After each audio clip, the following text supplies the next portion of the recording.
The streets of the western city of Kasserine in Tunisia, scenes that are reminders of December 2010, when the hawker Mohamed Bouazizi set himself on fire because officials had confiscated his wares.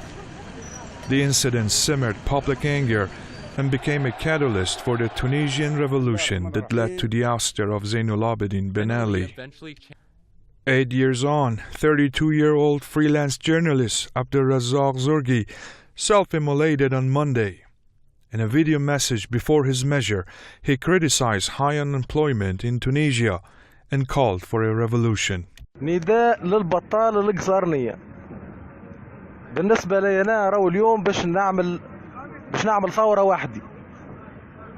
واللي يحب يجي معي يساندني مرحبا، خاطر هذه باش نعمل احتجاجات وحدي، باش نشعلها وحدي، باش نشعل روحي معناتها.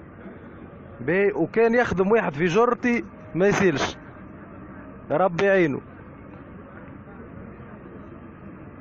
يزينا 8 سنين كل يوم تو نخدموا وجاجا في الأول هاو الثاني هاو الثالث هاو الرابع، الكلها كذب. وبالنسبة لي أنا راني ما ننتميش حتى الحزب.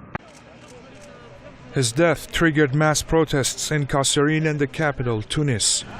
Demonstrators in Kasserine gathered outside the governor's office and blocked the city's main street. Police fired tear gas to disperse the protesters, but set tires ablaze. Tunisian journalists and media outlets have been reacting to the journalist's death and the subsequent uprising. The National Union of Tunisian Journalists said Razak Zourghi died of lack of hope and poor social conditions in the country. Radio journalist Latifa Labiad blamed Zourghi's death on poverty. The reasons for this young man's suicide are poverty and marginalization, as well as the fragile situation of most journalists in Tunisia. Monthly return is cheap and expensive.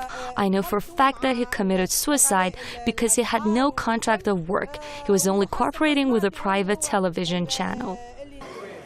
Human rights activist Lina Ben-Mani says what happened to Zourghi is an ample indication of the hardships Tunisian journalists are going through.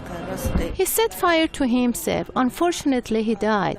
This summarizes the status of journalists in Tunisia, and he did so mainly because of high living costs here. I'm in touch with journalists, and I know they live under fragile circumstances such as working without contracts and earning poor salaries that don't meet their needs. Despite Tunisia's democratic transition after Ben Ali's ouster and recent return to economic growth, authorities are still battling inflation and persistent unemployment engulfing Tunisia.